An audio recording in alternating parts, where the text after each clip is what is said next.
بهترین بازیگر جام آسیا 2023 اکرم عفیف اعلام گردید. با غیر از این او همچنین نشانزن بهترین جام آسیا در قطر شناخته شد. او به دروازه حریفان 8 توپ زد که 4 تاش از ضربه‌های پنالتی میباشد. حالا با اکرم عفیف از نزدیک شناخته شویم. اکرم عفیف یکی از ستاره‌های فوتبال آسیا است. نام پرش اکرم حسن عفیف یحیی عفیف الفی میباشد. 27 ساله است و 11 مارس سال 1996 به دنیا آمده است. او زاده شهر دوحه قطر میباشد. اکرم عفیف در لیگ ستاره‌های قطر در حیط دسته اسد بازی میکند. اولین قدم‌هایش را در بازی فوتبال در کلوب فوتبال المارکیا سال 2004 گذاشت و در حیط جوانانش بازی میکرد. استعدادش بلند بود و دسته‌های بهترین قطر به او توجه ظاهر کردند. اسد قطر سال 2006 او را به کلوب آورد. او در اسد تا سال 2009 هنرنمایی کرد و به اکادمی اسپیر اسپانیا فرستاده شد. در آغاز فعالیتش به حیث محافظتگری کنار چپ بازی میکرد. عفیف طور گفتیم در شهر دوحه در عائله حسن عفیف از قبیله یمنی سومالی ها و مادرش از یمن به دنیا آمده است. پدر عفیف در تنزانیا تولد شده بعدا به سومالی کوچید. پدرش به حیث یک بازیگر بهترین فوتبال در سومالی شناخته شده در تیم ملی سومالی هنرنمایی کرده است. او به قطر کوچید و شهروندی این دولت را قبول کرد. پدرش در دسته الاتحاد قطر هم بازی کرده است. پس از بدنفقه برآمدن از سال 1986 تا 1987 در الغرافه و از 2001 تا 2007 در المارکیا در وظیفه اداروی فعالیت کرد. عفیف در سال 2020 از نو به اسد پیوست. او از روی برنامه مبادله دانشجویان به اسپانیا سفر کرد و در دسته‌های جوانان سیویلیا و ویلاریال بازی نمود.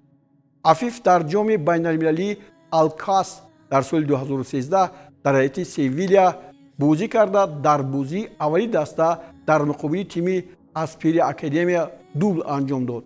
او بعدتر به تیم جوانان ویلاریال همراه شد. در دسته ایپل بلژیا هم بازی کرده است. 8 می سال 2016 عفیف رسما با ویلاریال شرطنامه اختصاصی به امضا رسانید و آن برای فوتبالبازان قطر در تاریخ لالیگا بار نخست شد.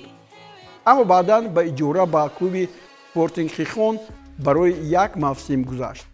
در این دسته‌های اسپانیایی زیاد بازی نکرده ماه ینوری سال 2018 به وطن برگشت و در تیم اسد بازی را شروع نمود. در دسته‌های منتخب جوان نوسان قطر بازی کرده است. سال 2014 با دسته منتخب 19 ساله قطر او چمپیون گردید در آسیا و در فینال بازی‌ها با دروازه کره خلق دموکراتی 2 گل زد. از ماه سپتامبر سال 2015 از جانب مربی دانیل کورینو به تیم ملی کلانسولون دعوت شد. او 3 سپتامبر سال 2015 در دور انتخابی جام جهانی فوتبال 2018 در بازی قطر بر تیم بوتان شرکت ورزید که با حساب 15-0 انجام یافت.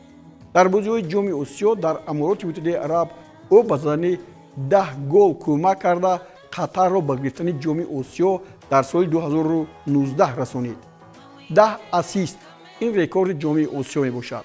یک گل قطری ها در سال 2019 به او منسوب است. در بازی نهایی با دسته منتخب ژاپن اکرم عفیف گل سوم را از ضربه پنالتی به هدف رسانید و قطر با حساب 3-1 غلبه کرد. او بهترین بازیگر سال 2019 اعلام شد.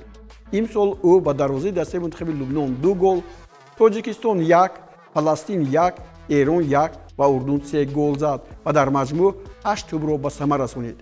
در این دسته منتخب قطر 110 بازی گذرانیده 35 گل زده است.